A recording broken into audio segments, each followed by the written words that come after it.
Hello and welcome to In the Kitchen with Mary Mac. This week on the podcast, we made Pączki, which is spelled nothing like it's pronounced.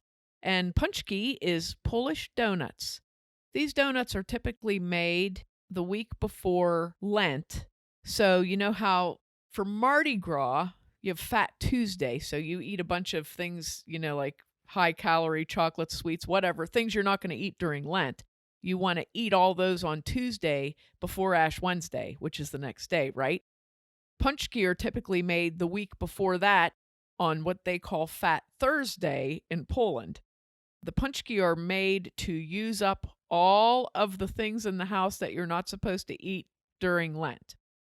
These are like a really rich yeast donut. So they are sweet dough. You're making a sweet dough that has sugar and butter and egg yolks and eggs and milk and vodka and vanilla, all sorts of things in it. So it's a very rich dough that you make and fry. And then these are typically filled with an icing, sort of a whipped cream, or they can be filled with pastry cream. Jams and jellies are very popular.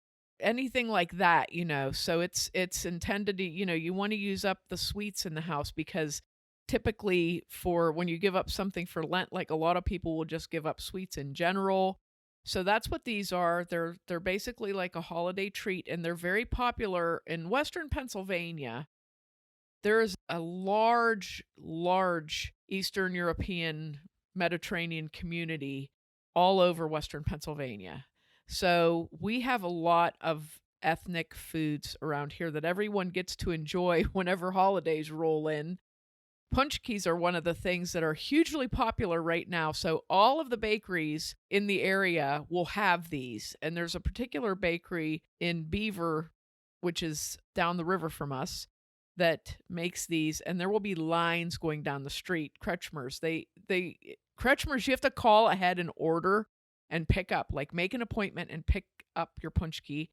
And highly likely you will still be standing in line anyway on the street. And a lot of times you'll be in line, and by the time you get in there, there's like one kind left. So these are a big deal. They weren't too bad to make. It was a several hour long project, but it was one of those things that, you do this little thing and then you're done for a while it's rising, and you do this little thing and you're done for a while it's rising, and then you fry the donuts and you have to let them cool before you can fill them. So it basically took up like 4 to 5 hours on a Saturday, but I wasn't going anywhere, so it worked out perfectly. So this is a perfect recipe if you know you're going to be home for several hours and you want to try these. You always wanted to try these out, or you're the person who was at the back of the line and couldn't get the flavor you wanted. Here's the recipe for you. Now, I took this down from a larger recipe. This recipe makes exactly 12 3-inch diameter pączkis. Exactly 12. It came from a recipe that made 4 dozen, and I thought there is no way that I need 4 dozen of these in my house. I thought a dozen would be doable for me. That being said, you can double, triple, quadruple this recipe very easily and make as many as you want to. You'll want to be thinking about what fillings you want to put in. I used the ermine frosting, which we had used for another filling for our snack cakes, which is a very nice, dense, almost whipped cream sort of a filling that holds its form and worked really nice in these donuts. You can use your favorite jams or jellies. Some of the traditional things that are put into them are red raspberry jam, strawberry jam, or like strawberry pie filling. You can put plum jam in them. You can put pastry cream, which is a lot more work. If you feel like making pastry cream, you can put that in. I found the ermine frosting worked really well. You can also do a combination where you can put some of the whipped creamy frosting and some of the jam in, or blend them together, or you can put the frosting in and put fruit on it, however you want to. And you can either, to fill these, and these are things to think about before you get started, you can either split them completely in half, so they're kind of like a hamburger bun, and take a pastry bag and put a lot of filling on it and set the top on it and have it like that. What I did, I took a knife and I split them down most of the way through, and then I put the cream in, so it's mostly full of cream, but it was still connected a little bit. There's a few ways to do it, so you can decide how you want them. The topping for these, they usually either have powdered sugar sprinkled on them, which is the easiest thing, or you can make a sugar glaze out of powdered sugar and water and a little bit of flavoring in there, whichever flavoring you like. You can use orange juice, lemon juice, something like that, and mix in with it. And then you just dip the whole donut in it, and it puts a sugar glaze on it, so you can do that too. That's usually done either if you're not filling them or if you're going to just put jelly in them. So those are all things to think about when you're getting ready to make these. I'm going to give you this recipe in steps because you make this in steps. This is a great recipe to use the old mise en place trick, which is to measure everything out in little bowls so you know that you have it as you go. And it helps with your memory also. It helped with mine a lot. I got to use all my little tiny glass bowls to put all my things in so I didn't forget something. So here we go. First of all, this dough requires a sponge. And what a sponge is sort of like, I sometimes call this a booster. It's a little booster. It gets your dough going. First, we're going to make our sponge. And the sponge takes 1 tablespoon of dry yeast or 1 packet, 1 teaspoon of sugar, 3 tablespoons of flour, and 1/4 cup of warm milk. So what you do is you warm your milk in a measuring cup. Easiest way to do this is using a measuring cup for your bowl. So warm your 1/4 cup of milk, stir in your sugar, stir in your flour. I used a little tiny whisk that I have. Stir in your flour until it's well blended, and then put your yeast in and stir that in really good. And then cover this with a towel and set it aside. This has to rise and develop for 1 hour. During the hour time, I got everything else I needed ready. So if you have a stand mixer, this is a great recipe for a stand mixer. If you don't, you can use a regular hand mixer. It's nice if you have dough hooks with your mixer, but if you don't, that's fine too. You'll get by. So here you go for the rest of the ingredients for the dough. And I used large eggs. 1 egg yolk, 1 whole egg, 2 tablespoons of sugar, 1.5 cups of flour, 3 tablespoons of warm milk, 1 tablespoon of vodka, a pinch of salt, a 1/2 teaspoon of vanilla, and 2 tablespoons of butter that's melted and cooled.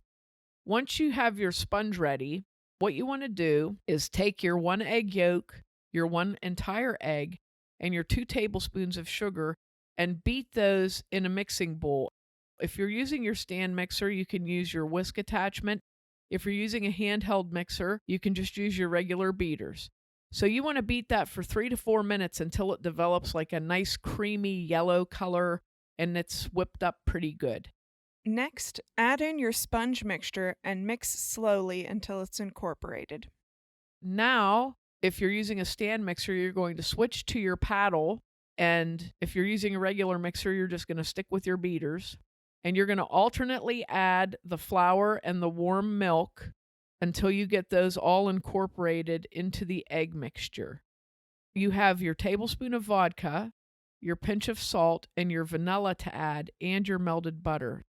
You can alternate with your milk, the vodka, the vanilla, and the butter if you want to, or you can change to dough hooks in your stand mixer and then add the vodka, the pinch of salt, the vanilla, and the 2 tablespoons of butter. You want to let that knead for 10 minutes with your dough hooks.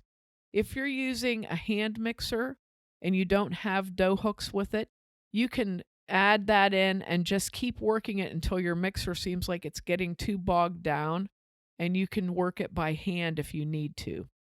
So after 10 minutes of mixer kneading, you want to turn this out onto a lightly floured surface, and it'll be sticky, but you can use a rubber scraper to scrape it out of the bowl onto a floured surface, and you want to knead it a few times, not very many, and you don't want to add a lot of flour.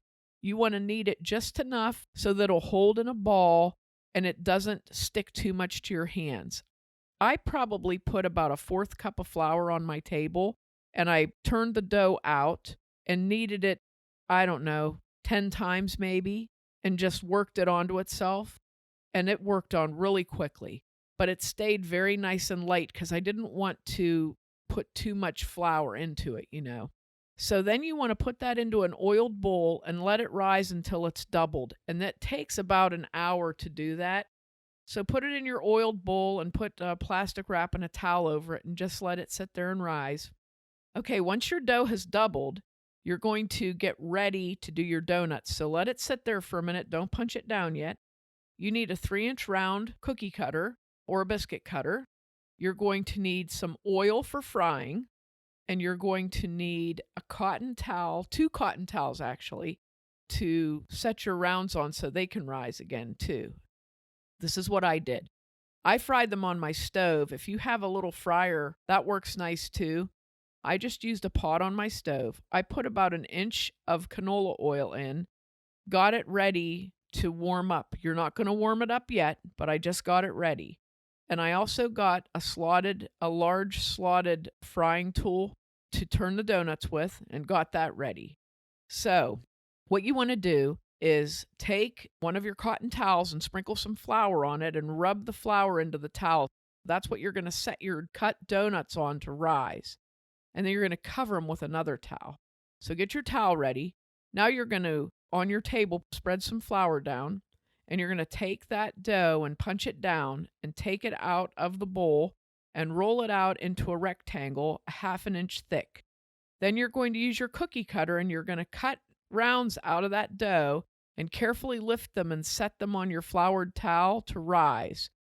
Once you get them all cut, you'll have enough dough left at the end to make your last Pączki, and it will look terrible. But it's okay. So what I did, I smushed together the last of the dough and pressed it down into the 3-inch mold. I had just enough to make a super ugly donut. Put that on the towel, cover them with the other towel, and you're going to let that rise for about 30 minutes. So while those are rising, turn your oil on medium-low and get it started heating up. And I put a cooking thermometer that hangs on the side of the pan on there to watch the temperature. You want to bring it up to about 325. You don't want it to get too hot because you don't want them, if they fry too fast, they'll get dark too fast and they won't be cooked inside. So you want them to be about 325, not higher than 350. Okay, so now your little donuts have sat for 30 minutes and they're all puffed up. And now we're going to fry them. And I fried them 3 at a time. So you want to very carefully lower them into your oil that's at temperature, and you want to fry them for a minute on each side. And these get really dark. They get darker brown like the last time we did fried donuts. That particular dough did not get super dark, okay? Because it didn't have, I don't think it had as much sugar and butter and milk in it as these did. But this dough gets dark. So you fry them for a minute, flip it over, and they'll poof up. I had one that kept fighting me and kept turning back over again. I had to actually hold it. Fried a minute on one side, flip them over, fry them a minute on the other, and you want to take them out and drain them over the pan while they're frying. Take them out one at a time and let them drip off really good. And then you have a cooling rack with paper toweling on it and set them on that to drain. And just keep frying till they're all fried, which doesn't take very long, believe me. And now you want to let them cool. That's the most frustrating part because then everybody's looking at them like, are they done yet? Yeah. So if you're just going to glaze these and not fill them, you can make a glaze with 2 cups of powdered sugar and 2 to 3 tablespoons of water. And you can put a little bit of lemon juice or orange juice in there, or even lemon or orange flavoring in it to give it a little bit of taste. And you can dip them in there and make a little glazed donut, and you can eat them just like that. Or you can fill them. Like I said, you can get your favorite jam or jelly filling and put in there, or you could make a batch of ermine frosting and fill them with that. The ermine frosting is a very simple frosting to make, but some people think it's a pain in the neck because it has a couple steps. So this is a thing that you could do while your dough is rising. And this is also called cooked frosting or cooked milk frosting. For this particular thing, you want to take 3 tablespoons of flour and blend them with 1 cup of whole milk. And then you want to heat them in a saucepan over medium heat, and you have to stir it constantly so it doesn't burn. But you want to heat that to boiling and stir it and allow it to thicken till it's nice and thick like pudding. And then remove that from the heat. Put a piece of plastic wrap right on the surface so a skin doesn't form and let that cool completely. And once that's cool, you're going to go in a medium bowl.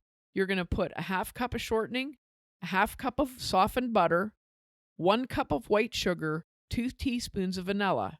And you're going to beat those up until they start to get light and fluffy, and then gradually beat in your flour milk mixture. Beat it on high for a while, and it'll make this really nice, dense but fluffy frosting, which, like we'd said in the past, this was the original frosting that was used on the red velvet cake. It's a great filling frosting for between 2 cakes, but it's fantastic in Pączkis because it doesn't collapse inside the donut. So this is a good frosting to use for donut filling.